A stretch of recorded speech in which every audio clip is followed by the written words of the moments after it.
Sound of energy. It's an exciting sound. It's the sound of lighting up New York and keeping 1,000 subway trains on the move. It's like standing in the middle of a sea of energy. But in a lot of ways, it's a sea that's starting to dry up. I'm John Bartholomew Tucker, and we'll be looking at the whole new reality of energy in America when we return in just a moment on Energy Line.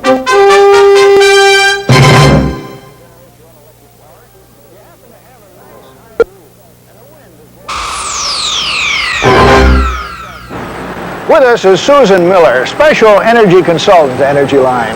Susan's an economist with Booz Allen and Hamilton, and she's done research on many energy-related problems all across the country.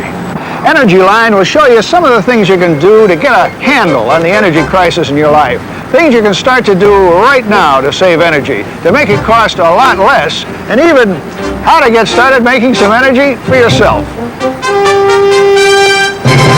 Now, while we're not exactly suggesting that you rush right out and start to compete with your local utility, there are some things you can do to start to generate your own electric power. If you happen to have a nice high roof and the wind is blowing in more or less the right direction, a windmill can supply at least a part of your needs. The people who live in this New York apartment house decided to put it to the test. Whenever this windmill generates more electricity than is being used, they sell the excess back to Con Edison and get credit for it. As a matter of fact, now utilities everywhere must buy back excess electricity generated by the 2,000 to 3,000 residential windmills which now operate in this country. The average windmill provides 2 to 5 kilowatts and costs $5,000 to $10,000. 1 kilowatt provides enough electricity to run a refrigerator, color TV, washing machine, and sewing machine, all at the same time. Of course, the windmill isn't the only thing that's new up there. There's also sunshine, and that's why those solar hot water panels have been installed. They save even more energy by providing hot water for the residents of the building. How's it work? Mechanically, solar water heaters aren't much different from regular gas and electric water heaters, except that the solar panels you see on the roof absorb radiation from the sun and convert it to heat. The solar water heater can provide between 50 and 75% of a home's hot water needs. Currently, there are about 200,000 of these systems across the country.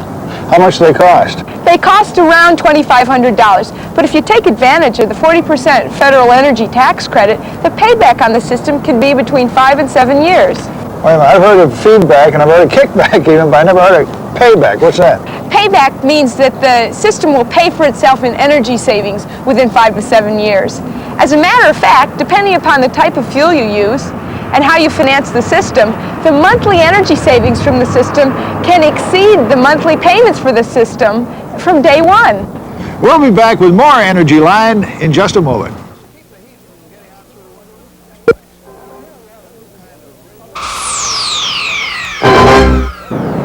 America was once the land of energy, where we could use it, abuse it, waste it, squander it even, without ever having to worry about paying the bill. The more you use, the cheaper it gets. Remember that one? The oil wells in your third grade geography book all spouted in nice, friendly places like Texas and Oklahoma. And we're all set up to keep on gushing forever with an endless supply of high-test gasoline at 23 cents a gallon.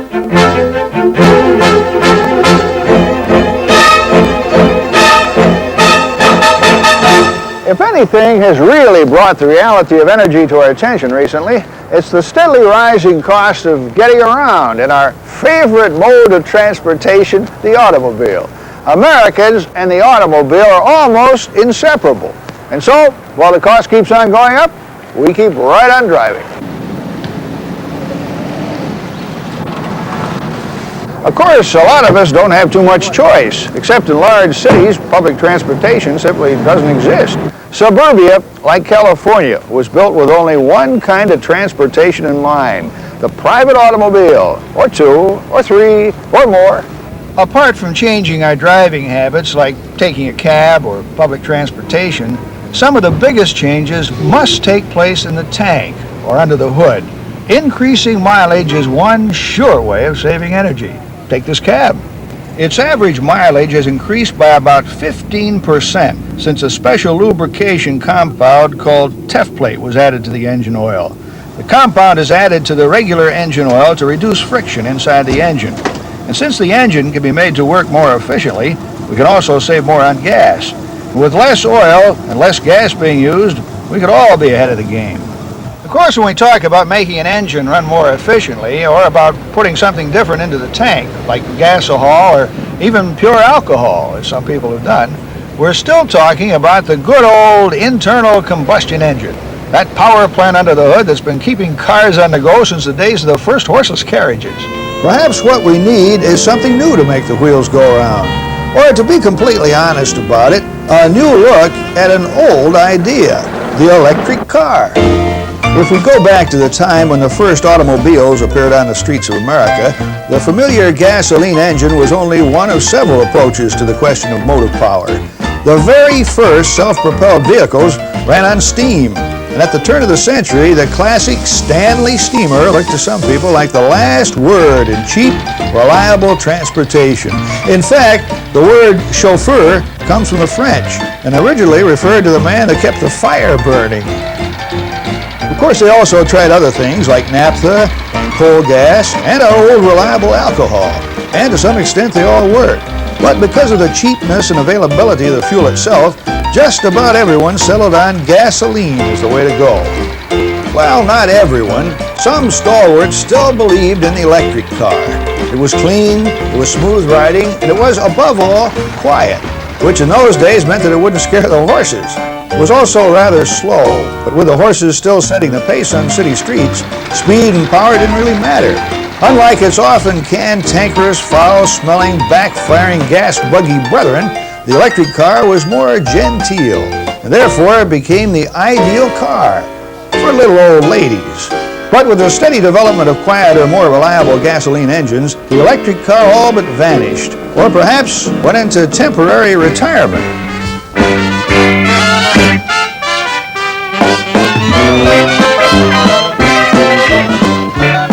Well, as the saying goes, all good things return.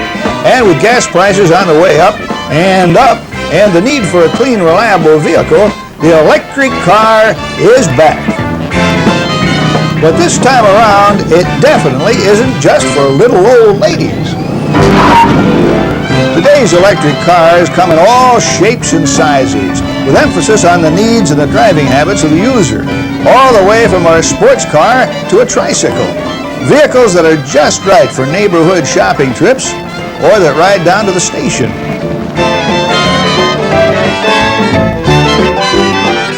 There are even conversion kits that can make it practical for you to convert your present car if it can meet certain criteria such as size and weight.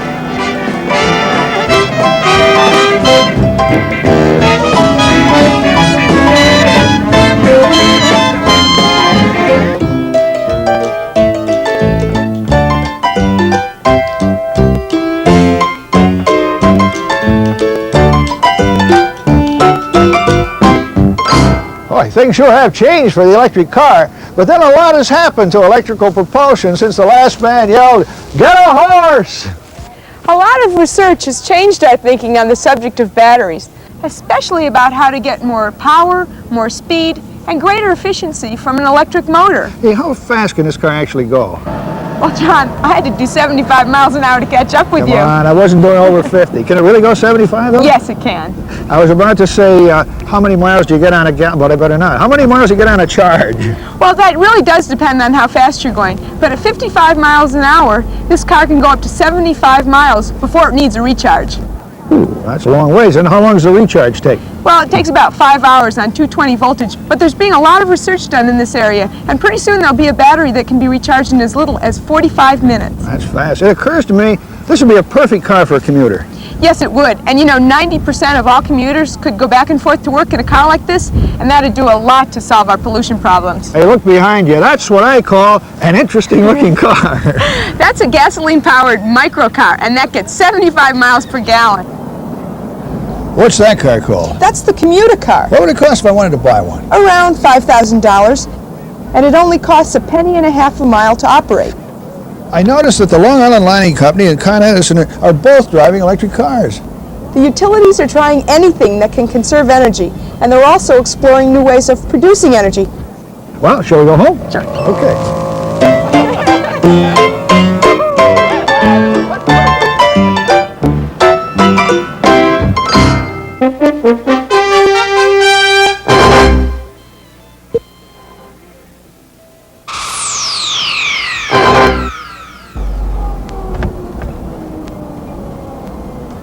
Now we'll drive the Bradley GT to visit a home in Mount Vernon, New York. There we'll have a look at some products you can buy right now that'll help make your home more energy efficient.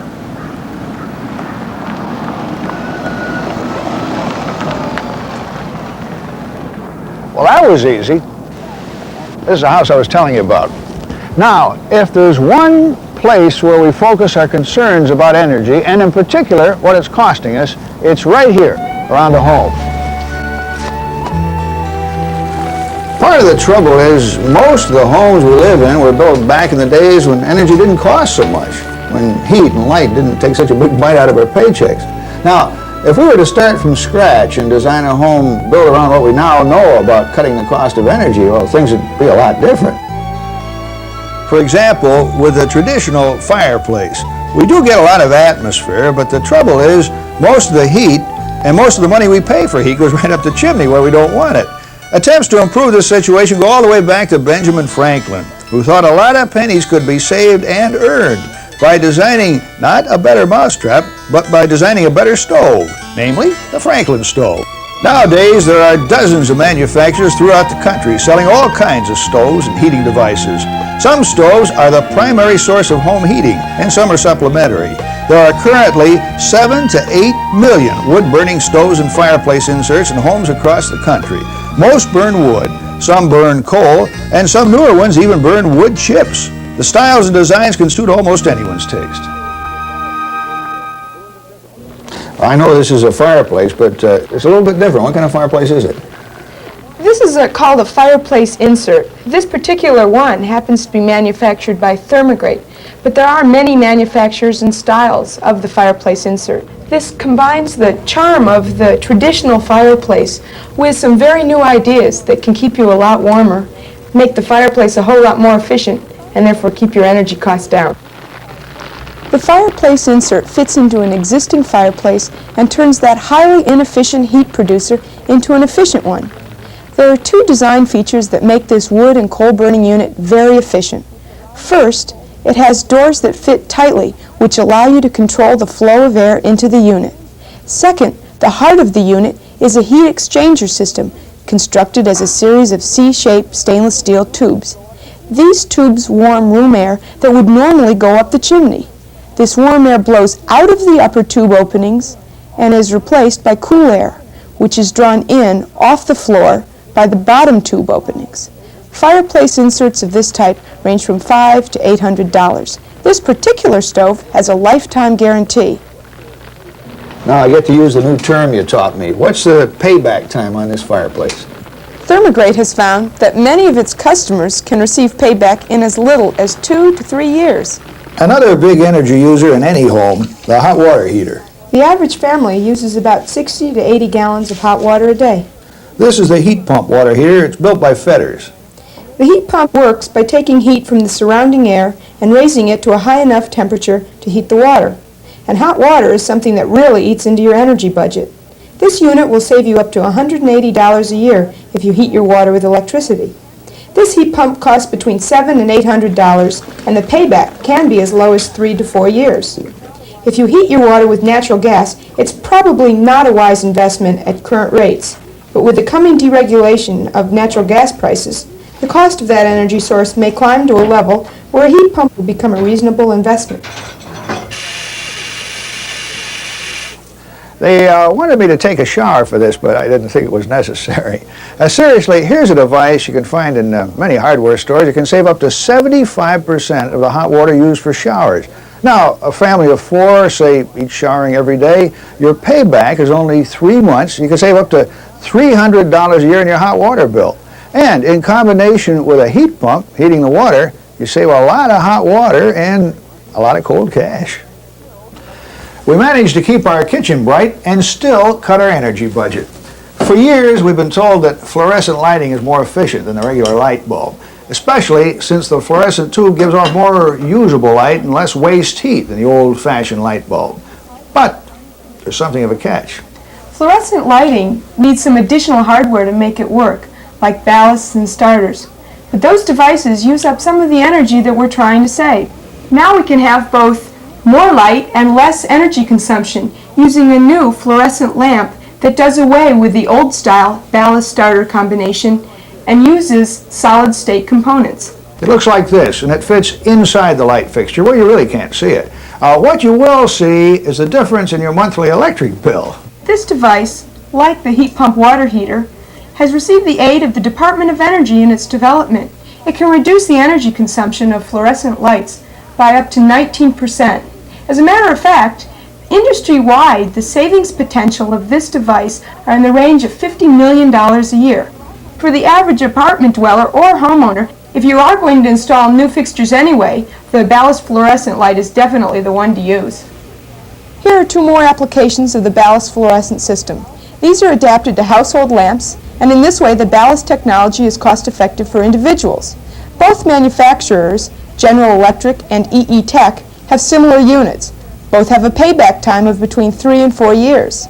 The GE fluorescent has the same light color as incandescent, which is a softer and therefore a more flattering light than fluorescent. But the EE Tech lamp is rated to have a much longer life and is slightly more efficient. It also approaches incandescent light in color, but it's not as close as the GE. If you've ever sat out a cold winter, you know that making heat is just one part of the problem. With most homes, keeping it inside where you want it is a bigger problem. Presuming that you've done your part to insulate your house, your biggest heat loss is probably through and around your windows. Most windows, especially in older homes, just don't match up to the stiffer energy-saving demands of today. And while we've all taken our turns with putting up and taking down the normal kind of storm window, we know that even there, we still get drafts and a continuous loss of energy. The new idea is to keep the heat from getting out through the window in the first place. Now here we have a new kind of rigid plastic storm window, the Plaskolite Insider. It installs inside the window where we are and where the heat is. Susan, how much can a window like this reduce your heat loss? Over 50% of all home heating is lost through air leakage. 80% of that air leakage occurs through and around windows. This type of window protection can be very effective in reducing that air leakage. It costs between $15 and $20 per window. If you happen to live in that part of the country where keeping cool is more on your mind, and that includes all of us in the summertime, there are a few other things that we can do to keep our windows working for us instead of against us all year round. Here we have a typical room with lots of ordinary windows. Now, a lot of what comes through that glass is heat. In winter, fine. But in hot weather, a fairly large share of our air conditioning goes into pumping all of that solar radiant heat back into the great outdoors. And that's expensive. The answer? Screen out most of that heat while letting the light in. Now, there's a great way of doing the job efficiently. This is the window tinting manufactured by the Window Tinters of America. Susan, how's it work? It's applied to the inside surface of the window glass. In the summer, it can block between 26 and 73% of the total sunlight falling on the glass, depending upon the type of tint you use. In the winter, the sunlight is also reflected, but the polyester film itself acts as an insulator on the glass. However, the window tint is not a substitute for storm windows and is not nearly as effective as storm windows in cutting heat loss. Well, how effective is it? It can save up to 40% of your cooling costs in the summer. This is the Solar Micro, a relatively small, lightweight solar panel that provides hot air. How much energy do you get out of this one, Susan? 2,000 BTUs worth of hot air per hour, John. Sometimes that's enough for the daytime heating requirements of a room this size, 300 square feet. The Solar Micro can have a payback of less than 3 years, calculating that tax credit. Many of the other items we've shown you also qualify for an energy tax credit. Contact your state energy office or local IRS office for more information on this. Let's briefly sum up the energy-saving products we've seen on Energy Line. And remember, if you have any questions about the items you've seen on the show, write us or give us a call, and we'll put you in touch with the people that can help us win the energy war. Those windmills, for instance, they do work, and you'll be seeing more and more of them in operation. But don't run out and buy one until you survey your own energy load and determine if a windmill is right for you and right for your location. In this home, the saving could amount to $450 a year, based upon a $900 average electric bill. Your figure could be more or less. The fireplace, well, in this home and with this particular installation, we've projected a saving of at least $250 over the course of the normal heating season. Now, whether you can do this well or save even more depends on a lot of things, starting with the availability of and cost of wood.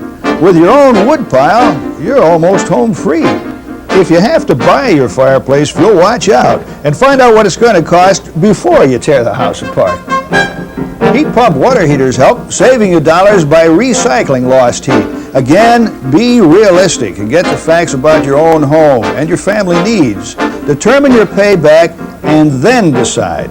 Here, the annual saving could be about $200, even more if oil and gas prices keep rising. But you must still consider a heat pump as part of your total energy plan and see if it fits into your picture. And as we pointed out, if your winters are cold winters, these rigid plastic interior windows will keep some of your energy dollars from escaping into the great outdoors. But they work best when combined with conventional storm windows and well-caulked window frames. Again, window tinting, on the other hand, works best when your big problem is heat rather than cold. They save you money on your air conditioning bill. And nowadays they're applying window tinting to cars and buses. If you have cold winters and have enough sunlight, as we said, these little Solar Micro units can result in up to $100 in annual savings, a payback rate that gets you back the cost of installation in anywhere from 3 to 5 years' time. And without getting too exotic, just remember that the average family of 4 can pocket from $200 to $400 a year just by installing an energy-efficient shower head, one that cuts down water usage and water waste. The money that you can save by switching to the right kind of fluorescent lighting, lights like the GE and the EE Tech units that we've installed here, can be another source of found money around the average home. Private home solar panels as a supplement to home heating are relatively inexpensive. Payback is usually between 5 and 7 years. And finally, Tef-Plate. The engine oil treatment is currently undergoing vigorous testing at the University of Florida. Our own testing on a cab in New York City, which incidentally has got to be the toughest city driving in the world, has produced a substantial mileage increase of about 15%.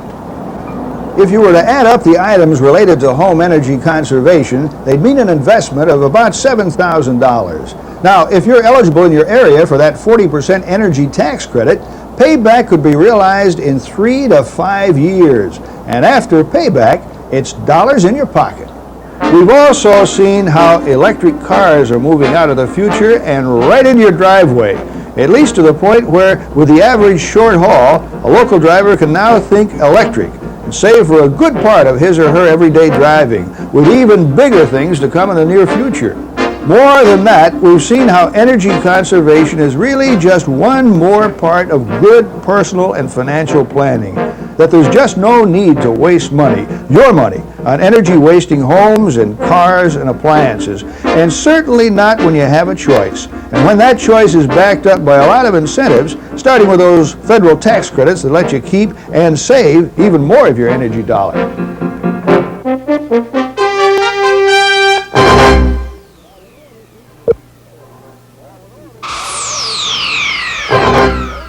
Now, with all this interest in solar heat, most people don't realize that there are some other benefits. There's the possibility of immediate fuel savings. There's a federal tax credit that you can earn by installing such a system. There's more. For example, Did you know that bankers and mortgage lenders, people who tend to look rather carefully at any proposition involving money, are now making energy efficiency a major consideration when making a mortgage loan? In fact, they'll even make loans willingly for solar energy systems. For one thing, they've discovered it's good business. Rising energy costs now account for a high percentage of late mortgage payments in many areas of the country, and that's not good business for banks.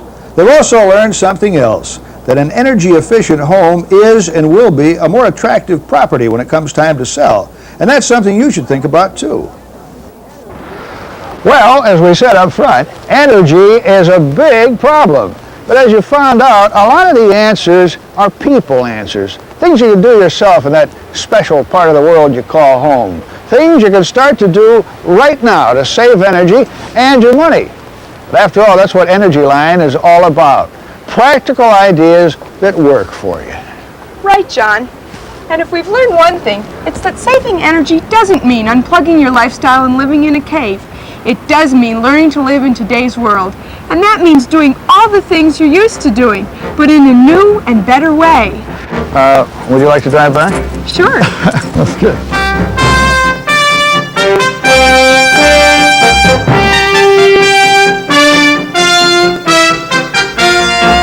On our next show, we'll be looking at some other ideas, including some of the ways in which inexpensive home computers can make it easier to save time, energy, and money.